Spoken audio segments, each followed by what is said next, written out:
Location meublée, location vide, résidence étudiante, vous êtes étudiant et vous cherchez un logement, je vais vous dire quel est le meilleur et la meilleure option pour votre logement cette année. Je m'appelle Manuel Ravier, je suis le directeur d'Imotion.com, le premier site dédié au logement étudiant. Et dans cette vidéo, je vais revenir sur les différents modes possibles pour trouver un logement étudiant. Si vous cherchez des conseils pour trouver un logement ou pour votre vie étudiante, je vous invite à vous abonner à ma chaîne, à la chaîne Imotion.com pour bénéficier donc de tous les conseils gratuitement et recevoir mes prochaines vidéos. Alors, quand on est étudiant et qu'on cherche un logement, on le sait, c'est très compliqué selon les villes et il existe de nombreuses options.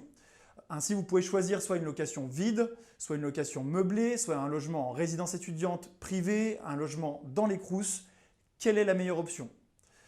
Alors, la meilleure option dépend un petit peu de vos souhaits. C'est-à-dire que selon le stade où vous en êtes au sein de votre scolarité, si vous êtes en première année ou si vous êtes en dernière année par exemple, on voit que souvent les étudiants changent de mode de logement.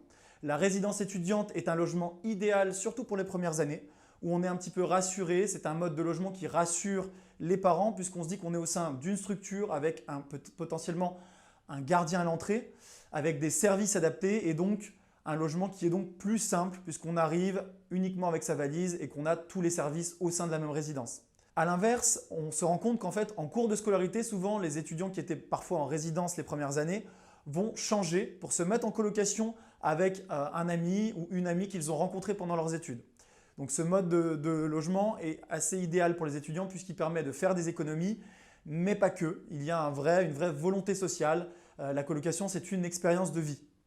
Enfin, les résidences étudiantes, Crous ou les résidences étudiantes privées, donc ces deux modes possibles de résidence étudiante, souvent ça va très simplement dépendre des possibilités puisque tout simplement les Crous sont très peu chers mais sont pris d'assaut. On le sait, le logement étudiant en Crous, moi c'est comme ça que j'ai commencé ma première année d'études. J'étais dans un Crous à Grenoble et c'était un logement qui était super puisque je payais très peu cher. En revanche, c'est un logement qui est très difficile à obtenir puisque souvent tous les étudiants pour des raisons économiques se tournent vers les Crous. Ils sont littéralement pris d'assaut et on sait qu'on a très peu de places de Crous. Environ 12% du volume des étudiants peuvent se loger en Crous seulement.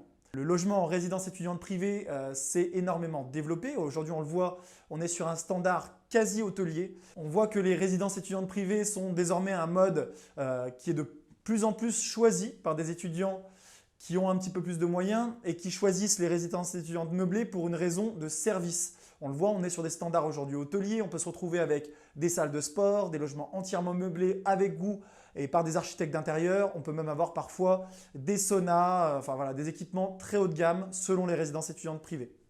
La location vide ou meublée, c'est un vaste sujet, hein, on le voit.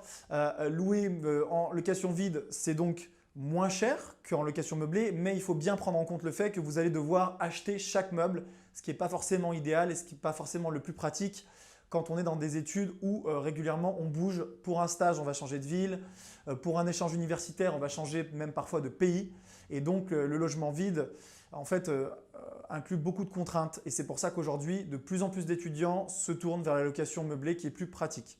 Quand vous commencez vos études, moi ce que je vais vous conseiller, c'est de vous tourner plutôt vers des résidences étudiantes, donc des bâtiments complètement équipés. Pourquoi? Parce que tout simplement, vous aurez tous les services adaptés, même vous pourrez éventuellement vous faire des amis au sein de la résidence et c'est un environnement qui est sécurisé. Donc vous arrivez tout simplement avec votre valise, vous n'avez pas à meubler l'appartement, vous avez une laverie au sein de la résidence, vous avez des services adaptés et vous avez même un gardien à l'accueil et potentiellement des étudiants que vous allez rencontrer au sein de la résidence, donc c'est très confortable. Ensuite, par la suite, donc si vous faites des études longues, vous pourrez vous tourner soit vers la location meublée, donc plutôt dans un appartement si vous voulez un petit peu plus d'indépendance, peut-être être plus au centre-ville. Vous tournez donc vers la location d'un appartement meublé au sein d'un immeuble classique. Et enfin, une des autres options, c'est la colocation. C'est une option qui a le vent en poupe puisque aujourd'hui, au-delà de l'argent, puisque la colocation permet de faire des économies, donc c'est très important quand on est étudiant. La colocation, c'est aussi pouvoir tisser des liens et créer et vivre en fait une expérience de vie absolument exceptionnelle et je vous le conseille au moins une fois dans votre vie de vivre en colocation. Vous avez donc un petit guide des différents types de logements. La bonne nouvelle, c'est que sur Imotion.com, donc notre site qui est le premier site de logement étudiant en France, vous retrouverez ces différents modes puisqu'on a de nombreuses résidences étudiantes qu'elles soient privées. On référence également les logements en Crous pour que vous puissiez les trouver. Et vous trouverez également de la location meublée et des locations vides au sein d'immeubles indépendants. Donc je vous invite à regarder sur le site et à faire votre choix puisque au-delà de mes conseils, le meilleur logement étudiant, c'est celui qui vous plaira, celui qui déclenchera le coup de cœur lors de la visite, celui qui proposera des services, qui sera à proximité du campus de votre école. Et c'est donc celui-là qu'il faudra choisir en accord avec votre budget. Je vous remercie d'avoir suivi cette vidéo. Je vous dis à très bientôt pour de nouveaux conseils. Je vous invite à vous abonner à notre chaîne imotion.com pour avoir tous les conseils sur le logement étudiant.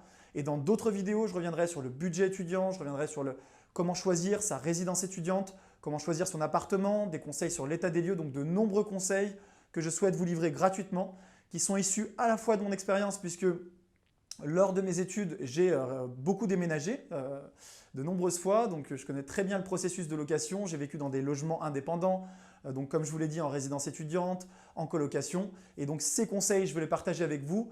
Et également, puisque, comme vous le savez, je suis le fondateur et le directeur du site Imotion, qui est le premier site de logement étudiant en France et qui est un site gratuit que je vous invite donc à utiliser. Je vous dis à très bientôt pour de nouveaux conseils. Au revoir.